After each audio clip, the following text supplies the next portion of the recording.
หมายสงฮะมีพี่น้องเขาย้อนมาให้ต่างในปันไล่ตัวอังหูเข้าหูออกพองในขนาดเนาะไล่ตัวอัง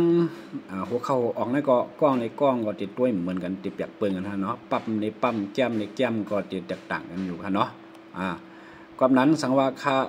ลาพิษด้วยพิษอ่านพิษก็ยอมน้อมฮะเนาะ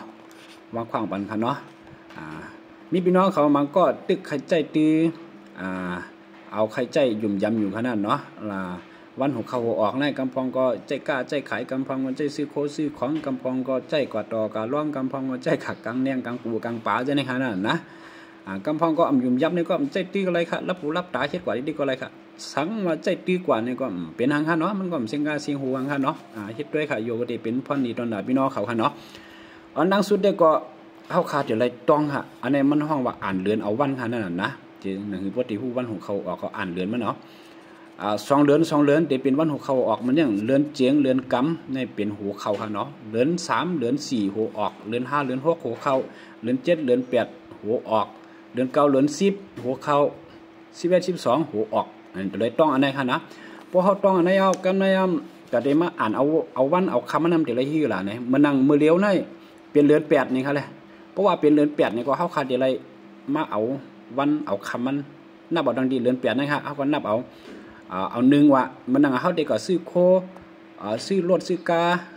ให้ยาวันหัวเข้าเนี่ยเขาเด็กก็พวกคำเนี่ยอย่างเด็กย่าเนี่ยเขามันนับเอาตีเรือน8นี่ค่ะนะ1 2 3 4 5 6กำในเรือน8ได้ออกเขาก็มันนับ1 คำ 2 คำ 3 คำ 4 คำ 5 คำ 6 คำกำใน8ออก9เข้า10เข้า11ออก12ออกเจ๋งเข้า6คำยาวันเข้าค่ะนะ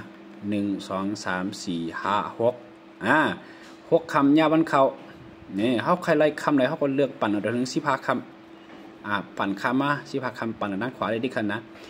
เขาใครไล่คำไหนเพราะว่าปล่อยยาคำอันเขาหัวเข้าหัวออกนั่นเนี่ยก็เข้าข่าวก็เลือกคำมันเลย6คำเข้าอยู่กำในเอาเด็กขายโคให้ยาวันหัวออกให้โบออกมันหมดให้โบเสียงเนี่ยก็กะวันหัวออกเส้นหนึ่งก็เลยก็ได้กะกังเนียงกังปูกังป๋ายาวันหัวเข้ามันเนี่ยก็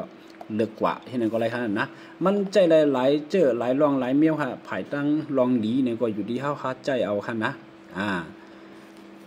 อันนี้ก็พี่น้องเขายุ่มย้ำเนี่ยก็ใจตีตัวค่ะเนาะอันนี้เตะข้าก็คู่ไรหมกกันได้ก็มาต่างในปันพี่น้องเขาแคปเอาหน้าจอเอาไว้ใจตัวอะไรค่ะเนาะมันก็มีไว้ในปรับอ้างมีโจหมาย2เลยค่ะนะสำหรับอะไรปรับมันเนี่ยก็สั่งซื้อมาเลยค่ะค้าขายไว้จอมอยู่ค่ะเนาะเอาค่ะอย่าลืมเน็กไลน์เน็กเชปันแห้งเสกรรมค่ะใครหู้ลองเลยใครถามลองเลยก็ถามมาอะไรค่ะเนาะพวกขัดด้านค่ะก็ติดต่างกันขนาดไม่สูงค่ะ